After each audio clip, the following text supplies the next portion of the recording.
Hello friends, നമസ്കാരം. മല്ലാത്ത കിച്ചണിലേക്ക് സ്വാഗതം. ഞാനിപ്പോൾ ഇവിടെ ഉണ്ടാക്കാൻ പോണത് ഒരു ഉരുളക്കിഴങ്ങ് സ്റ്റൂ എന്ന് പറയും. കേരള സ്റ്റൈൽ റെസിപ്പിയാണ്. അതിന് എന്തൊക്കെയാണ് വേണ്ടതെന്ന് നോക്കാം.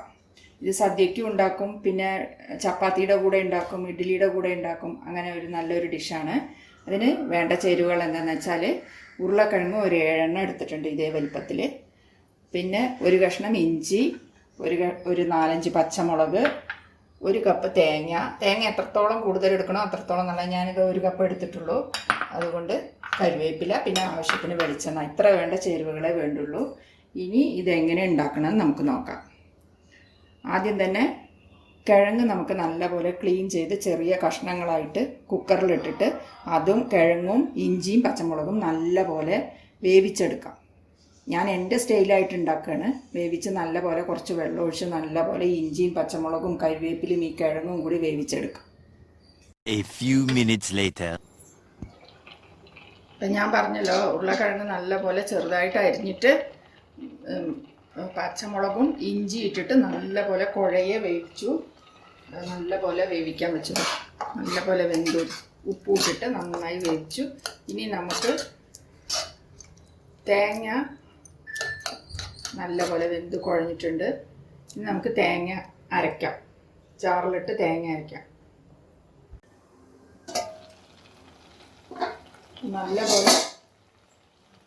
നല്ലപോലെ കിഴങ്ങും ഇഞ്ചിയും പച്ചമുളകും ഒക്കെ നല്ലപോലെ വെന്തിട്ടുണ്ട്. ഇനി നമ്മൾ ഇതിലേക്ക് ഞാൻ പറഞ്ഞു തേങ്ങ അരയ്ക്കാൻ പോയിന്ന്. തേങ്ങ അരച്ചിട്ട് ഇതാ ജാറ് ഒഴിക്കുകയാണ്. തേങ്ങ മാത്രം നല്ലപോലെ അരയ്ക്കണം. അരച്ചിട്ട് ഒഴിക്കണം. ഈസി ആയിട്ടുള്ള ഒരു റെസിപ്പിയാണിത്. കേരള സ്റ്റൈലാണ്. ഭയങ്കര ഫേമസ് ആണ് കേരളത്തിൽ.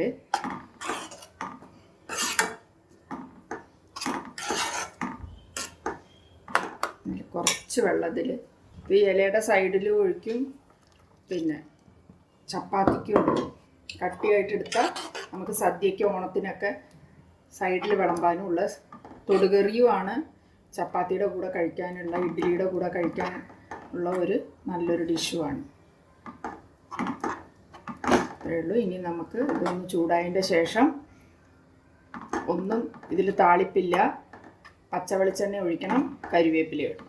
ഇത്രയേ ഉള്ളൂ ഇതിൻ്റെ പണി. ഉപ്പുണ്ടോ ഞാൻ നോക്കട്ടെ. ഉപ്പിട്ടതാണ് ഞാൻ ഉരുളക്കിഴങ്ങ് വേവിക്കുമ്പോൾ. നല്ലപോലെ ഉപ്പുണ്ട്. തേങ്ങയുടെ പാലും നല്ലപോലെ ചേർന്ന് നല്ല ടേസ്റ്റാണ്.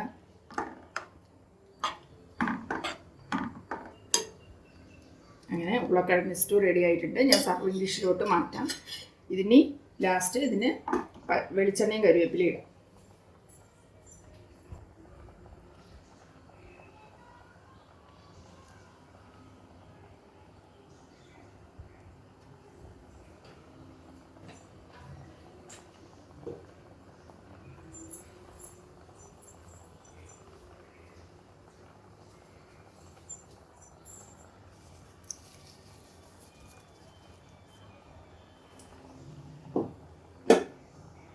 ഇതാണ് ഇതിൻ്റെ ഇത്. വെളിച്ചെണ്ണ ഒഴിക്കുമ്പോൾ അതിന് നല്ല ടേസ്റ്റാണ്. തേങ്ങാപ്പാലിനും കിഴങ്ങിനും ഇഞ്ചി പച്ചമുളക് എല്ലാം കൂടി നല്ല സ്മെല്ലായിരിക്കും. ഈ പച്ച കറിവേപ്പില ഇടുമ്പോൾ നല്ലൊരു സ്മെല്ലുണ്ടാവും ഡിഷിന്.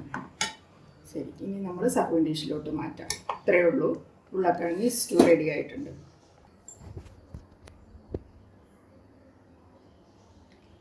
ഇപ്പം ഞാൻ ഉരുളക്കിഴങ്ങ് സ്റ്റൂ റെഡിയായി സർവിങ് ഡിഷിലോട്ട് മാറ്റി. ഈ വീഡിയോ നിങ്ങൾ ചെയ്ത് നോക്കൂ. ചെയ്തിട്ട് എനിക്ക് കമൻസ് അറിയിക്കൂ.